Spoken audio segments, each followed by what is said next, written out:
तो यूपी विधानसभा चुनाव का सियासी संग्राम अब अपने आखिरी पड़ाव तक पहुंच चुका है।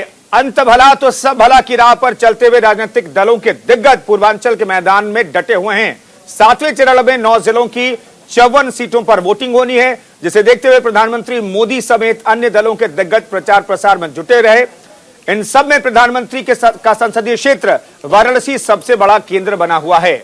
बीजेपी अध्यक्ष जेपी नड्डा समेत पार्टी के दिग्गज नेताओं का वाराणसी में जमावड़ा लगा हुआ है, तो विपक्षी नेता भी अपने मतदाताओं को लुभाने के लिए भगवान भोले की नगरी में डटे हुए हैं। सियासी संग्राम के अंतिम चरण में पक्ष विपक्ष माहौल बनाने में लगा हुआ है। हालांकि भोले की कृपा किस पर बरसेगी ये तो 10 मार्च को ही पता चलेगा। उससे पहले इन सब पर बातचीत करेंगे, लेकिन उससे पहले एक रिपोर्ट भी आपको दिखाते हैं।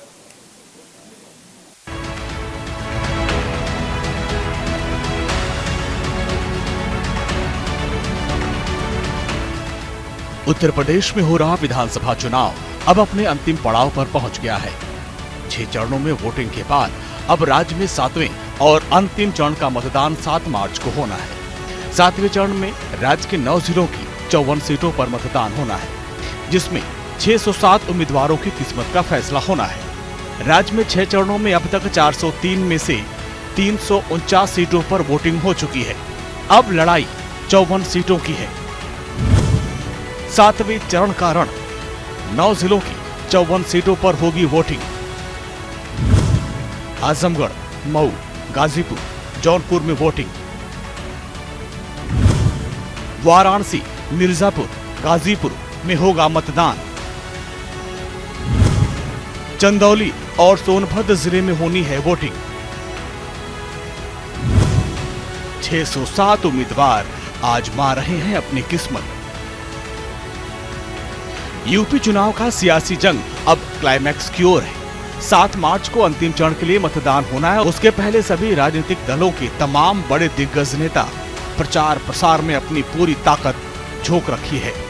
पश्चिम और अवध में मतदान के बाद अब पूर्वांचल में जीत के लिए सभी दलों ने पीएम मोदी के संसदीय क्षेत्र वाराणसी को केंद्र बनाया है, जहां कई दिग्गज नेताओं का जमावड़ा लगा हुआ है। उत्तर प्रदेश को लगातार ऐसा नेतृत्व चाहिए जो राष्ट्र भक्ति की भावना से भरा हुआ हो। उत्तर प्रदेश को लगातार ऐसा नेतृत्व चाहिए जो ईमानदार हो।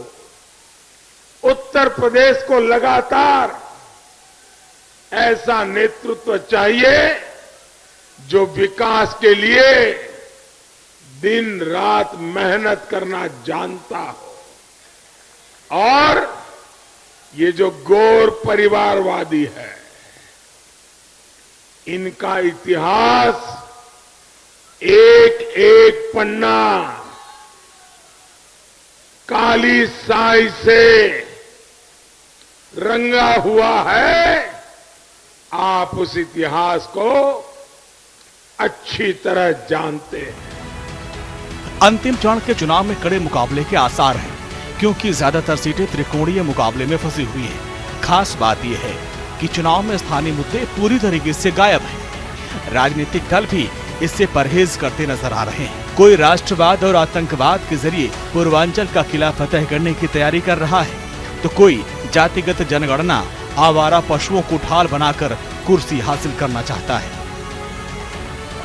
हमने तय किया है, यानी मैंने कहा भी आखिर क्यों नहीं नौजवानों को टैबलेट और स्मार्टफोन मिलना चाहिए। समाजवादी पार्टी का तो मानना है कि विकास केवल सिपाही खानदान का होना चाहिए, बाकी किसी का नहीं होना चाहिए। लेकिन हमने तय किया है अगले 5 साल के अंदर 2 करोड़ नौजवानों को टैबलेट और स्मार्टफोन बांटने का काम करेंगे और डिजिटल एक्सेस भी फ्री में देंगे। गोरखपुर में पुताई और सजावट, तो बताओ बाबा जी गोरखपुर जा रहे हैं कि नहीं जा रहे हैं? उन्होंने तो टिकट बुक कर ली है अपनी हवाई जहाज की। और हम परिवार वाले अपनी एक सलाह देना चाहते हैं वो लगातार कह रहे हैं कि घोर परिवारवादी, घोर परिवारवादी। हम परिवार वाले उन्हें एक सलाह देना चाहते हैं। हम परिवार वाले जब कभी अपने घर जाते हैं बच्चों के बीच में, तो कुछ न कुछ सामान और मिठाई लेकर के जाते हैं। हम अपने बाबा मुख्यमंत्री जी से कहेंगे कि जब वो गोरखपुर जाए तो कम से कम अपने गुल्लू के लिए बिस्कुट लेते जाएं।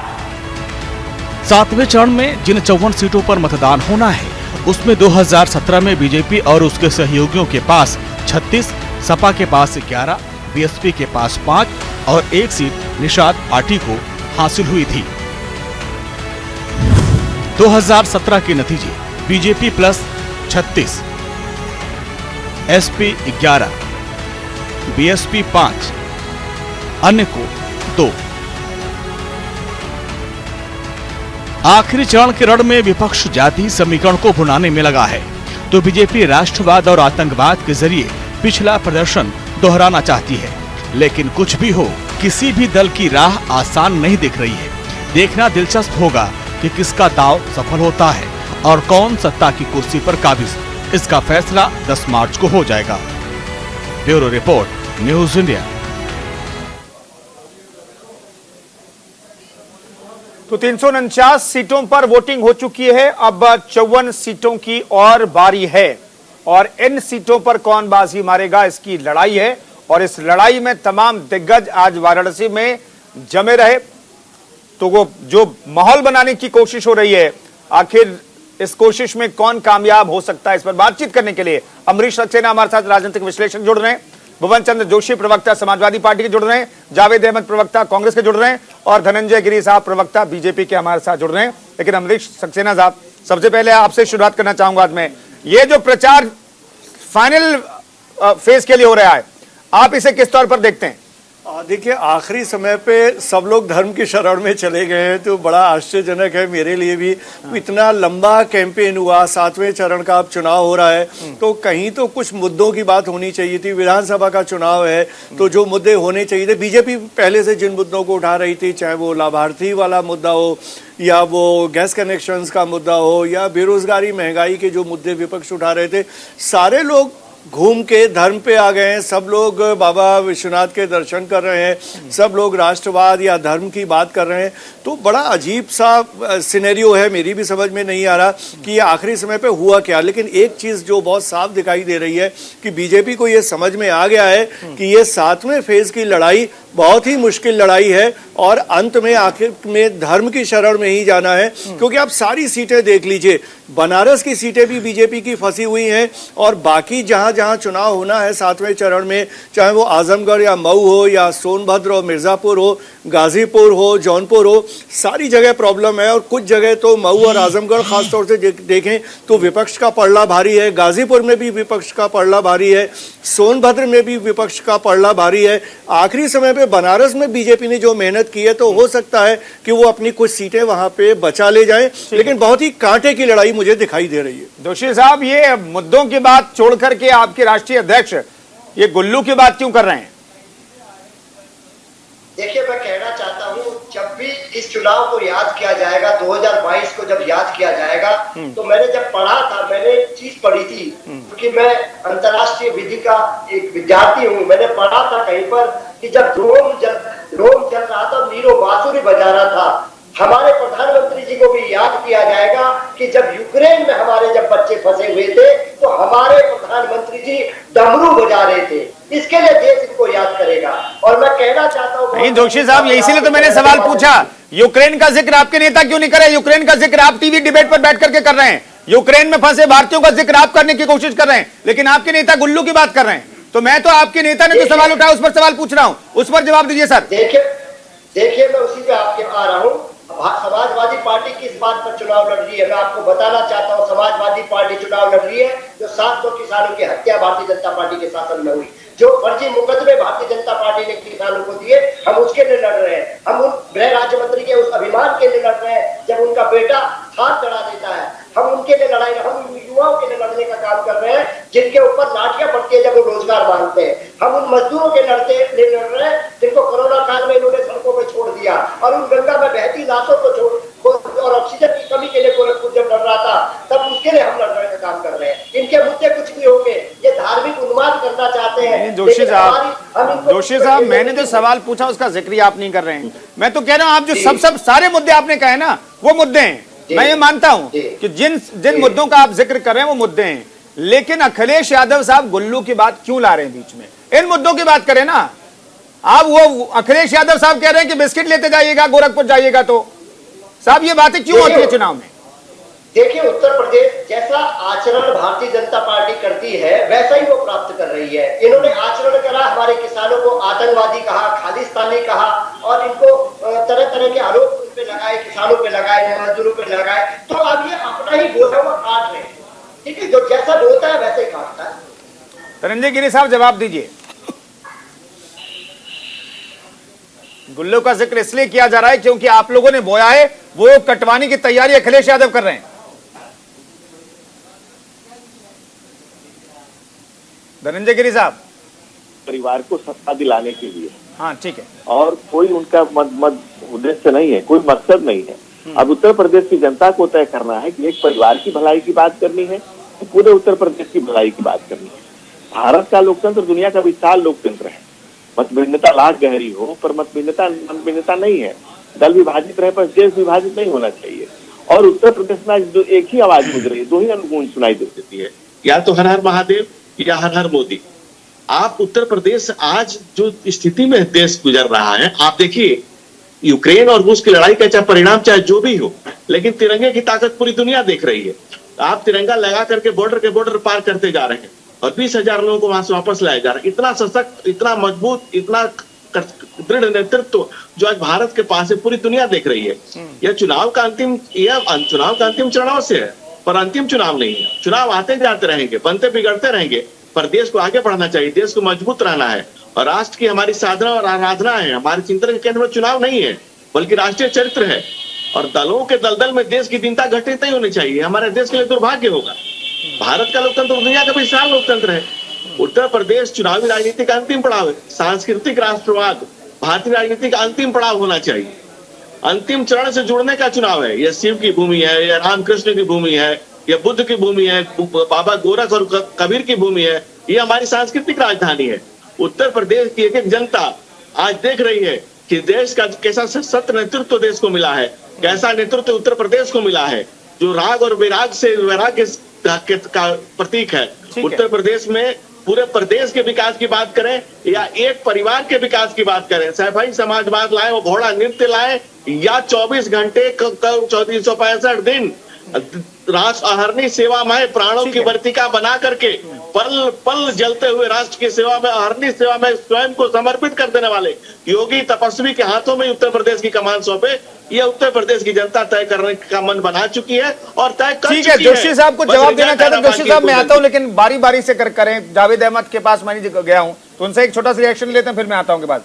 जावेद अहमद साहब, पूर्वांचल के इन डिस्ट्रिक्ट्स में 9 जिलों में जहां पर 54 सीटों पर वोटिंग होगी 7 तारीख को, क्या स्पेसिफिकली अगर मैं सवाल पूछूं तो इन जिलों के लिए, इस चरण के लिए, आखिरी चरण के लिए कोई एजेंडा तय किया कांग्रेस ने? कोई ऐसे मुद्दे हैं जिसे फोकस कर रही है कांग्रेस, या फिर जो 403 सीटों का जो प्रचार का तरीका था उसी तरीके पे आप लोग आगे बढ़ रहे हैं? नहीं, बिल्कुल से। जो ये हमारे पूर्वांचल की धरती है, ये वीरों और शहीदों की धरती है, और यहीं से हमारे आदरणीय प्रधानमंत्री जो है चंद्रशेखर जी भी निकले, और कई छात्र नेता जो भारत की राजनीति पर आगे बढ़े। राम नरेश यादव राज्यपाल रहे, मुख्यमंत्री रहे उत्तर प्रदेश के, आजमगढ़ के। अच्छा, मैं बता रहा हूँ, यहाँ पर सीमांत और मझौले किसान यहाँ पर अधिक हैं, और सीमांत मझौले किसानों के लिए भारतीय जनता पार्टी ने 7 वर्षों में या 5 वर्षों में क्या किया उसके विषय में ये बात नहीं करते हैं। ये खाद महंगी हो गई उसके विषय में बात नहीं करते हैं। आज जो काशी भोलेनाथ बाबा से आप आशीर्वाद लीजिए, और उन्होंने आपको हमेशा 2-3 चुनावों में झोली भर भर के आशीर्वाद दिया, इसमें कोई अतिशयोक्ति नहीं है। लेकिन आपने देखा कि बाबा विश्वनाथ की धरती पर खड़े होकर के देश के प्रधानमंत्री ने क्या एक बार भी ये कहा कि कोई दूध डेयरी उत्पादन हमने लगाया? क्या काशी हिंदू विश्वविद्यालय में कोई हमने नई फैकल्टी बनाई? क्या वहां पर संस्कृत विश्वविद्यालय है, वहां पर हमने कोई नया अनुदान दिया? नहीं दिया। जो गोदौलिया से लेकर के जो है और गलियों में जो मलदैया से गोदौलिया तक जो रोड निकला है, जो आज रैली हुई है, जो इवेंट मैनेजमेंट के जरिए से जो भीड़ इकट्ठा करके जो मीडिया दिखा रही है, क्या उन सड़कों के तार हटा दिए गए? क्या केवल एयरपोर्ट से लेकर के और जो वीआईपी एरिया वाराणसी का लगता है 20 से 25 किलोमीटर का, वहां के सड़क के चौड़ीकरण होने के अतिरिक्त कुछ भी वाराणसी में नहीं है। वाराणसी में जो पान के लिए मशहूर है काशी, पान वाले बिल्कुल खाली हैं, बेरोजगार हैं। क्या वाराणसी में हुआ? धनंजय गिरी साहब जवाब देंगे, लेकिन जोशी साहब बहुत देर से कुछ कहना चाह रहे हैं। जोशी साहब, देखिए, मैं कहना चाहता हूँ, हमारे जो भारतीय जनता पार्टी के प्रवक्ता साथी कह रहे थे हम परिवारवादी हैं, समाजवादियों को कह रहे थे हम परिवारवादी हैं। हाँ, हम परिवारवादी हैं क्योंकि उत्तर प्रदेश हमारा परिवार है। यहाँ की मातृशक्ति, यहाँ का युवा, यहाँ का मजदूर, यहाँ का किसान, ये हमारा परिवार है। ये लोग परिवार की कीमत क्या जाने? परिवार की कीमत वो लोग जानते हैं जिनको सुबह सुबह 400 का सिलेंडर 1000 का सिलेंडर इन्होंने कर दिया। ये लोग तो हमेशा किसानों को, युवाओं को, मजदूरों को हमेशा उनका हक मांगने पर लगातार उनकी बेइज्जती करते रहे। किसानों को कभी ये कहते रहे कि वो आतंकवादी है, कभी वो पाकिस्तानी है, कभी वो खालिस्तानी है। प्रदेश अभी भूला नहीं है। 700 किसानों की जो हत्या इनके राज्य में हो गई, तो वो अभी प्रदेश भूला नहीं है और झूठे मुकदमे किसानों पे लगा दिया, वो भूले नहीं है। मजदूरों को कोरोना काल में इन्होंने छोड़ दिया सड़कों पर, वो भूले नहीं है। बहती गंगा की लाशों को भूले नहीं है। ऑक्सीजन की कमी जो गोरखपुर में हो गई, उसको प्रदेश अभी भूला नहीं है। ये लोग छलावा करते हैं और आज मुझे बड़ी खुशी हुई है, माननीय योगी जी लगातार सदन में हमारी टोपी का अपमान करते रहे, लेकिन आज समाजवादी ने दिखा दिया, प्रधानमंत्री जी को मजबूर नहीं तो आप लोगों ने भी तो भगवा रंग का अपमान किया ना, आप लोगों ने भी तो भगवा रंग का अपमान किया ना। आज आपके राष्ट्रीय अध्यक्ष की पत्नी जी क्या कहती हैं? मजबूर कर दिया। नहीं, उन्होंने क्या कहा? भगवा रंग को लेकर के भी तो आप लोगों ने भी आपत्तिजनक बयान दिया ना। ठीक है, धनंजय गिरी साहब को मैं जवाब देने का मौका दूंगा, लेकिन मुझे कहा जा रहा है ब्रेक के लिए रुकना है। ब्रेक के लिए रुक रहे हैं। आखिरी चरण के लिए प्रचार जोरों पर है। प्रधानमंत्री ने आज वाराणसी में रोड शो किया है, तो आखिरी चरण के मुद्दे क्या है और कौन किन पर हावी हो सकता है, बातचीत जारी रखेंगे। फिलहाल रुकना है छोटे से ब्रेक के लिए।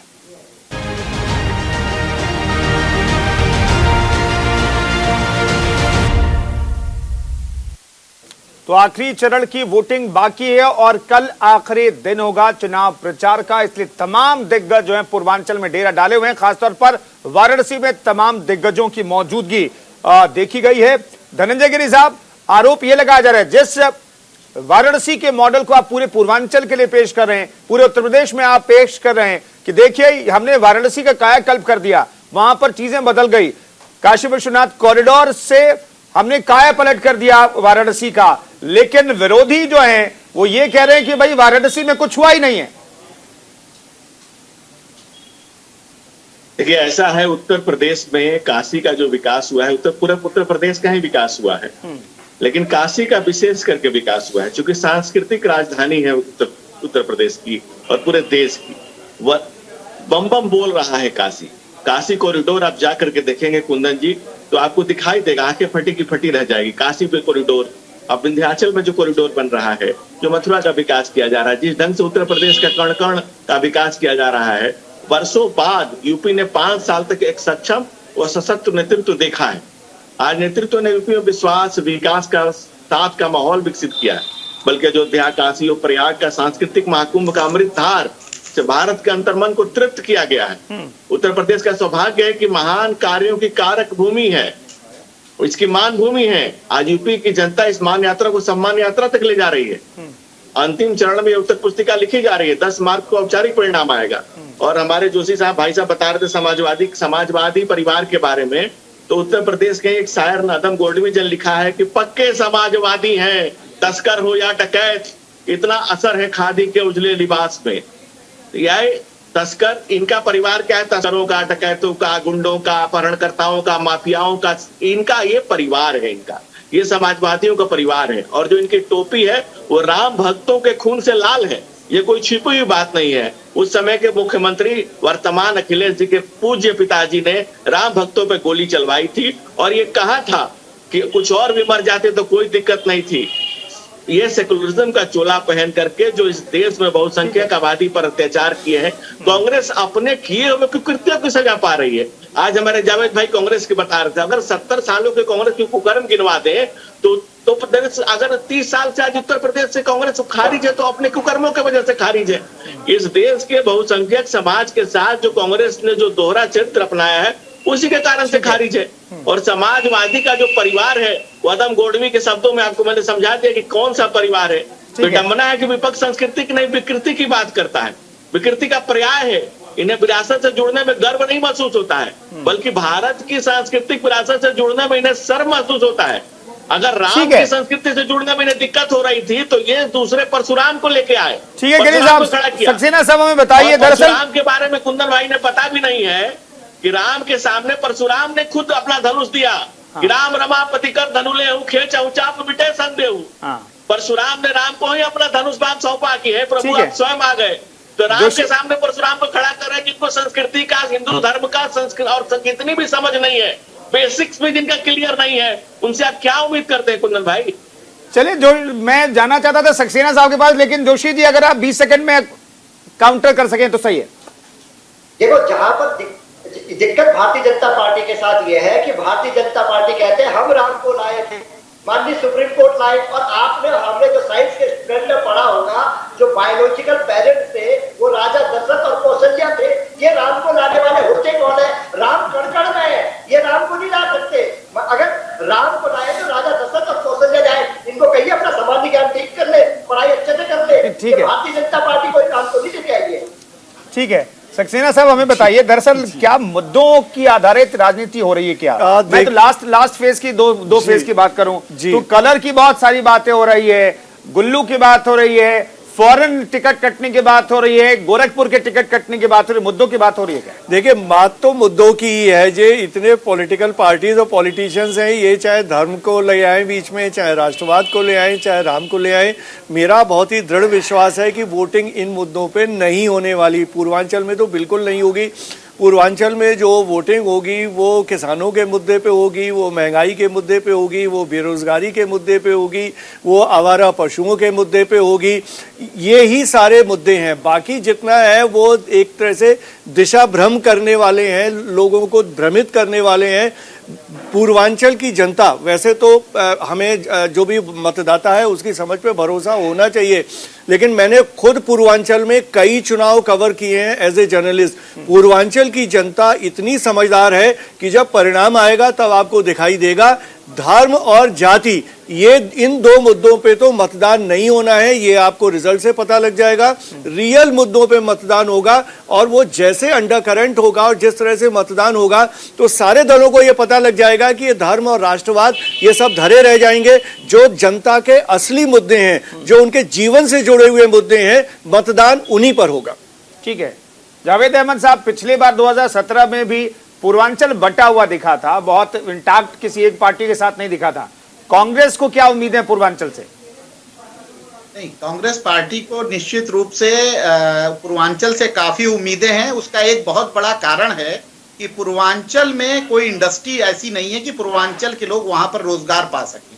तो पूर्वांचल के लोग जो है पंजाब भी जाते हैं, गुजरात भी जाते हैं, हरियाणा भी जाते हैं, दिल्ली भी जाते हैं, महाराष्ट्र भी जाते हैं।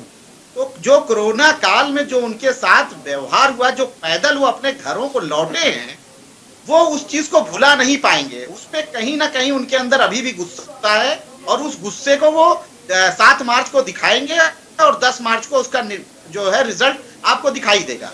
और लेकिन जावेद जो बीजेपी तो कहती है जो पैदल चल के मजदूर घर पहुंचे उन्हें खाने पीने की व्यवस्था हमने घर पर कर दी है, और अभी तक फ्री राशन दे रहे हैं। एक राशन का डोज केंद्र की तरफ से, और एक राशन जो है दिया जा रहा है राज्य सरकार की तरफ से।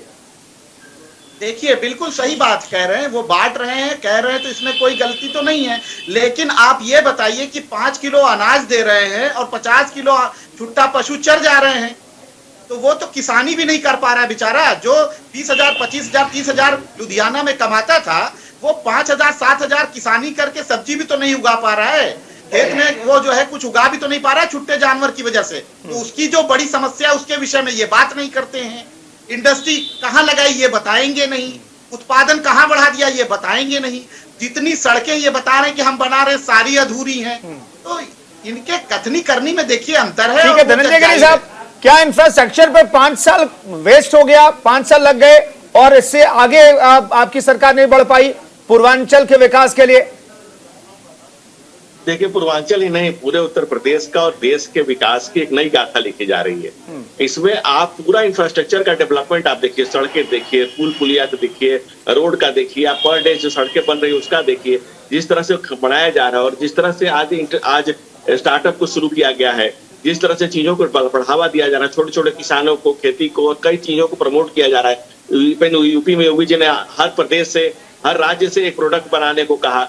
जो पहली बार जो यूपी का जनमन जागृत हुआ है और आम आदमी को जोड़ा जा रहा है देश के विकास से, वो उसके विकास की महागाथा लिखी जा रही है। और इस तरह से डेवलपमेंट इंफ्रास्ट्रक्चर को कभी नहीं खड़ा किया गया था। देश में इंफ्रास्ट्रक्चर का इतना घोर अभाव है जिसको दूर किया जा रहा है। और आज देखिए इस तरह से एक्सप्रेसवे बनाए गए, उत्तर प्रदेश में कितने इंटरनेशनल एयरपोर्ट बनाए गए और उत्तर प्रदेश का जिस तरह से विकास किया गया है, सांस्कृतिक, राजनीतिक और हर तरह का विकास किया जा रहा है। एक एक आदमी को, इवन इतना वैश्विक महामारी आई, कोरोना काल आया, पूरे देश में 80 करोड़, उत्तर प्रदेश में 15 करोड़ लोगों को बैठा करके जो भोजन कराया गया, नहीं तो कितनी बड़ी आफत आई थी, इतनी बड़ी वैश्विक महामारी थी जिसमें दुनिया के कई देश तबाह हो गए, बर्बाद हो गए, खत्म हो गए, उसमें भारत टिका रहा। और उत्तर प्रदेश में खास करके 3 करोड़ से ऊपर लोगों को शौचालय बनाया गया, 2 करोड़ से ऊपर लोगों को आवास दिए गए, 1 करोड़ से ऊपर लोगों को रोजगार से जोड़ा गया और कई 8 करोड़ लोगों को लगभग जोड़ा गया आपको तमाम तरह की उस तरह की योजनाओं से जिससे आपको हेल्थ कवर होता है। उत्तर प्रदेश में योजनाओं का जितना विस्तार किया गया है और आम आदमी तक, जन तक पहली बार कोई चीज पहुंची है। कांग्रेस के जोशी साहब लाभार्थी वर्ग का जिक्र कर रहे हैं, पैसा पहुंचता है। धनंजय गिरी साहब लाभार्थी वर्ग का जिक्र कर रहे हैं। अगर लाभार्थी वर्ग बीजेपी के साथ है और बीजेपी ने लाभार्थी वर्ग क्रिएट किया है, लोगों को योजनाएं से जोड़ करके सीधे लाभ पहुंचा है, तो वो जो लाभार्थी वर्ग है समाजवादी पार्टी और विपक्ष को वोट क्यों देगा? देखिए, मैं कहना चाहता हूं, पहले तो आपके चैनल के माध्यम से जो हमारे राजनीतिक विश्लेषक हैं, जो कि पत्रकार भी हैं, इन्होंने जो जमीनी मेहनत करी है इसके लिए मैं इनको साधुवाद देना चाहता हूं। इसके साथ साथ मैं इनको बताना चाहता हूं कि जो उत्तर प्रदेश है, उत्तर प्रदेश का नौजवान जो लगातार रोजगार से इन्होंने जोड़ नहीं पाए, लगातार वो रोजगार के जब भी मांगता रहा उसको लाठियां भाजी गई और लगातार ये देखिए जब जब उनकी परीक्षाएं रद्द करी गई क्योंकि वो परीक्षाएं लीक हो रही थी, इनको जवाब देना है, उनको जवाब देना है उन किसानों को जिनकी 700 किसानों की इन्होंने हत्या कर दी, इनको जवाब देना है उन किसानों को जिनको उन पर झूठे मुकदमे लगा दिए। ये अपनी जवाबदेही से बच नहीं पाएंगे। उन मजदूरों को जिन्होंने कोरोना काल में इन्होंने सड़कों पे छोड़ दिया, वो गंगा में बहती लाशों को, आज प्रधानमंत्री जी गए वहां पर तो गंगा मैया उनसे पूछ रही है कि उन लाशों का क्या हुआ जो आपने छोड़ दी गई। आप उस समय भी आते, देश और प्रदेश इंतजार कर रहा था, लेकिन ये उस समय नहीं गए। और रही बात महिला सुरक्षा की, जब सुबह सुबह महिला उठती है तो वो देखती है कि 400 का सिलेंडर 1000 में हो गया। मातृशक्ति को डबल मार इन्होंने मारी है, इन्होंने मार मारी है क्योंकि इनके। ठीक है सक्सेना साहब, ठीक है जोशी जी मैं आता हूं। सक्सेना साहब, बार बार कोरोना मैनेजमेंट की बात होती है, कोरोना मैनेजमेंट को लेकर के 2 तरह की बातें होती है। एक तो ये ठीक है, जो गंगा में बहती लाशें देखी, प्रयागराज में तस्वीरें दिखी, वो इंटरनेशनली बदनामी हुई, पूरे देश की बदनामी हुई, उत्तर प्रदेश की भी हुई। मेरा ये सवाल है कि क्या कोरोना मैनेजमेंट पर भी वोटिंग होगी? पहला सवाल ये। इसमें दूसरा सवाल ये मैं जानना चाहता हूं कि एक तरफ बीजेपी ये कहती है कि हमने बहुत अच्छे तरीके से मैनेजमेंट किया और मुख्यमंत्री योगी आदित्यनाथ कोरोना से ग्रसित हुए और ठीक हुए तो हमने देखा कि तमाम मंडलों में वो गए और चीजों को सुधारने की कोशिश की और कम से कम आंकड़ों में, सरकारी आंकड़ों में देखें तो बाकी स्टेट के मुकाबले उत्तर प्रदेश में नुकसान कम हुआ। तो क्या कोरोना मैनेजमेंट के मामले पर उत्तर प्रदेश की जनता कंफ्यूज रही क्या कि हमने बेहतर किया या खराब किया? बीजेपी जो कह रही है वो सच है या विपक्ष जो कह रहा है वो सच है? देखिए, ना जो बीजेपी कहे या विपक्ष कहे क्या सच है मैं इसमें नहीं जाता, मैं इस पे जाता हूं कि क्या ग्राउंड पे हुआ। देखिए, आंकड़े आप कुछ भी प्रोजेक्ट कर दीजिए लेकिन ग्राउंड पे लोगों की जानें गई और ये मेरे पास फर्स्ट हैंड इंफॉर्मेशन है। गाजीपुर के कई गांवों के बारे में मुझे मालूम है। दर्शकों को बता दें, सक्सेना साहब मैं रोक रहा हूं, एक बड़ी खबर है, क्रिकेट के जगत से जुड़ी हुई बड़ी खबर है। ऑस्ट्रेलियाई क्रिकेटर शेन वॉर्न के निधन की खबर मिल रही है, इस वक्त की बड़ी खबर है, आपको बता रहे हैं। दरअसल शेन वॉर्न दिग्गज क्रिकेटर ऑस्ट्रेलिया के और वो गेंद को घुमाने के लिए बहुत माहिर थे। 52 साल की उम्र में शेन वॉर्न का निधन हो गया है, ये फिलहाल जानकारी मिल रही है। और कहा यह जाता था शेन वॉर्न के बारे में कि वो शीशे पर भी बॉल को घुमा सकते हैं, शीशे पर भी बॉल को टर्न कर सकते हैं। हमने बहुत दिलचस्प मुकाबले देखे हैं शेन वॉर्न और सचिन तेंदुलकर के बीच। जो मुकाबले होते थे, बैट और गेंद का जो मुकाबला होता था वो बहुत ही शानदार होता था। लेकिन फिलहाल दुखद खबर यह है कि शेन वॉर्न जो एक ऐतिहासिक और जबरदस्त खिलाड़ी थे, स्पिनर जबरदस्त थे, उनका निधन हो गया है। हार्ट अटैक से शेन वॉर्न का निधन हुआ है, फिलहाल ये जानकारी मिल रही है। तो दुखद खबर, क्रिकेट के ग्राउंड से, क्रिकेट से जुड़ी हुई ये बड़ी खबर आ रही है। 52 साल की उम्र में शेन वॉर्न का निधन हो गया है और जो शुरुआती जानकारी मिल रही है उसके मुताबिक हार्ट अटैक से शेन वॉर्न के निधन की खबर आ रही है। हार्ट अटैक की वजह से शेन वॉर्न का निधन हो गया है। ऑस्ट्रेलिया के दिग्गज स्पिनर 52 साल की उम्र में उन्होंने आखिरी सांस ली है और जो जानकारी मिल रही है इस वक्त वो ये कि हार्ट अटैक की वजह से शेन वॉर्न का निधन हो गया है। तो इस वक्त की बड़ी खबर हम आपको बता रहे हैं, ऑस्ट्रेलियाई क्रिकेट के दिग्गज खिलाड़ी 52 साल की उम्र में शेन वॉर्न का निधन हो गया है। यह दुखद खबर इस वक्त मिल रही है। क्रिकेट जगत से जुड़ी हुई बड़ी खबर, दुखद खबर, शेन वॉर्न हमारे बीच अब नहीं है। शेन वॉर्न अब हमारे बीच नहीं है। 52 साल की उम्र में उनका निधन हो गया। दिग्गज क्रिकेटर शेन वॉर्न हमारे बीच नहीं रहे। 52 साल की उम्र में उनका निधन हो गया। पूर्व क्रिकेटर शेन वॉर्न अब हमारे बीच नहीं है। जो अभी जानकारी मिल रही है उसके मुताबिक हार्ट अटैक की वजह से उनका निधन हुआ है।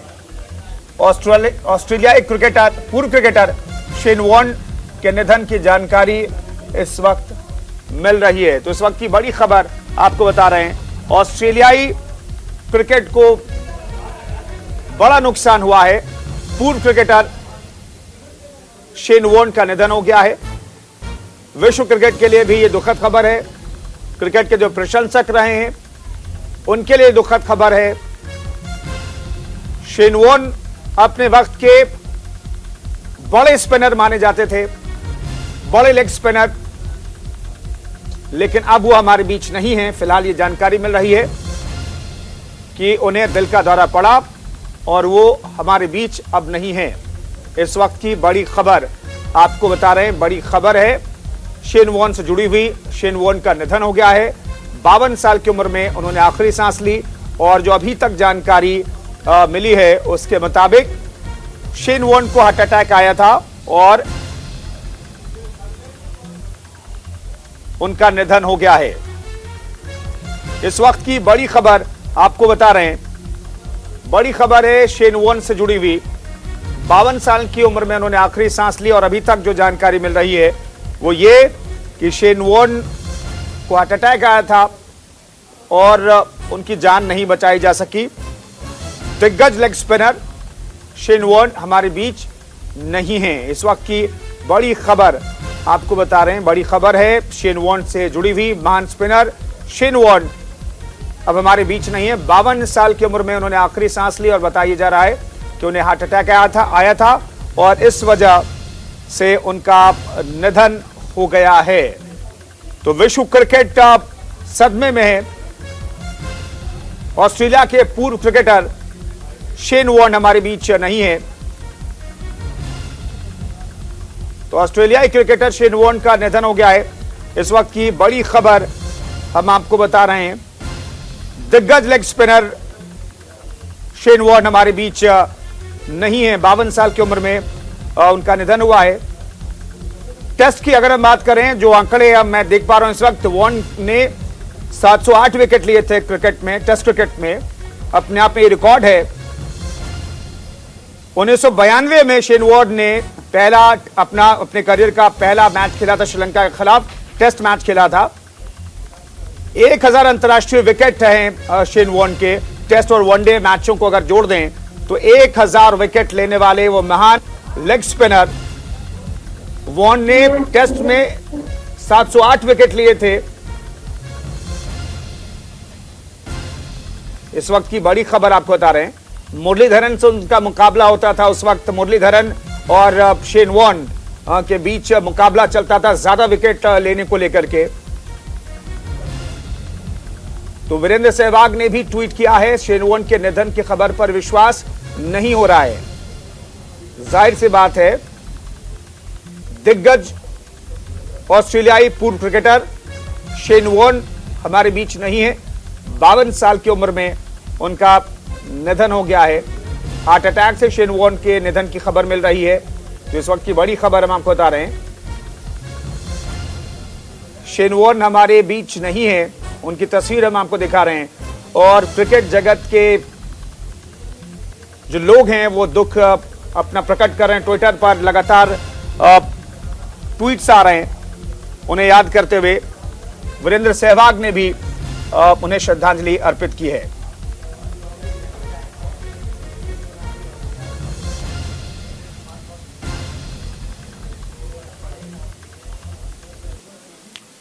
और अभी रुक रहे हैं छोटे से ब्रेक के लिए, फौरन हाजिर होते हैं। तो इस वक्त की बड़ी खबर और दुखद खबर आपको बता दें, ऑस्ट्रेलिया के दिग्गज पूर्व क्रिकेटर शेन वॉर्न अब हमारे बीच नहीं है। उनका निधन हो गया है। फिलहाल जानकारी मिल रही है कि उन्हें हार्ट अटैक आया था और उनकी जान नहीं बचाई जा सकी। तो 1000 से ज्यादा विकेट लेने वाले ऑस्ट्रेलिया के पूर्व क्रिकेटर शेन वॉर्न हमारे बीच नहीं है। टेस्ट में उन्होंने 708 विकेट लिए थे। वनडे में यह आंकड़ा 293 विकेट का था। पद्मपति शर्मा हमारे साथ क्रिकेट एक्सपर्ट जुड़ रहे हैं। पद्मपति जी, ये बेहद दुखद खबर क्रिकेट जगत के लिए, हमारे लिए, आपके लिए। हाँ कुंदन जी, ये विश्व क्रिकेट के लिए आज इस साल की सबसे दुखद खबर है जी। अभी पूरा डिटेल नहीं आया है जी, लेकिन दो राय नहीं कि जो दुनिया के महानतम लेग स्पिनर दाएं हाथ के जो गुगली गेंदबाज हुए हैं जी, उनमें मैं समझता हूं कि शेन वॉर्न का नाम जो है वो टॉप में रहेगा, शीर्ष पे रहेगा। और मैं समझता हूं कि कलाई से गेंद को घुमाने वाला इतना महान गेंदबाज शायद ही हमने देखा है अपने जीवन में। चंद्रशेखर एक डिफरेंट पूल के गेंदबाज थे जी। वो इस तरह से हवा में, एयर में गेंद नहीं डालते थे जी, और वो तेजी से गेंद को डालते थे। अनिल कुंबले बहुत एक्यूरेट थे, नेचुरल गेंदबाज थे, लेकिन हवा में गेंद को घुमा करके और कलाई के स्पर्श से बल्लेबाज को चकमा देना, ये फितरत शायद ही किसी के पास रही हो। मुझे नहीं मालूम, क्योंकि अभी अभी ये ब्रेकिंग न्यूज है जी सर, कि थाईलैंड में वो थे और उनको हार्ट अटैक हुआ था जी। 52 वर्ष की उनकी उम्र थी और बहुत कोशिश की गई रिवाइव करने की, लेकिन रिवाइव नहीं हो पाया। संभवतः मैंने सुना है कि वो अकेले थे जी जी।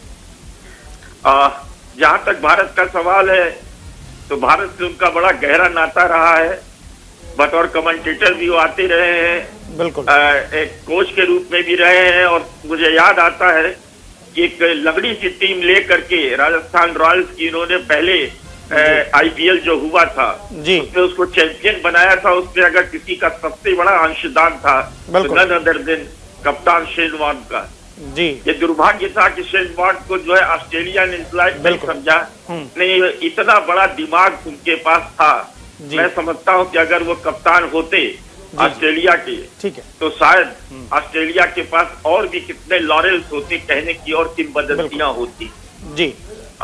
पद्मपति जी, शुक्रिया इस खबर पर जानकारी देने के लिए, बातचीत के लिए आपका। जाहिर से बात है, विश्व क्रिकेट के लिए बेहद दुखद खबर है। इस बुलेटिन में फिलहाल इतना ही, रुकेंगे एक छोटे से ब्रेक के लिए।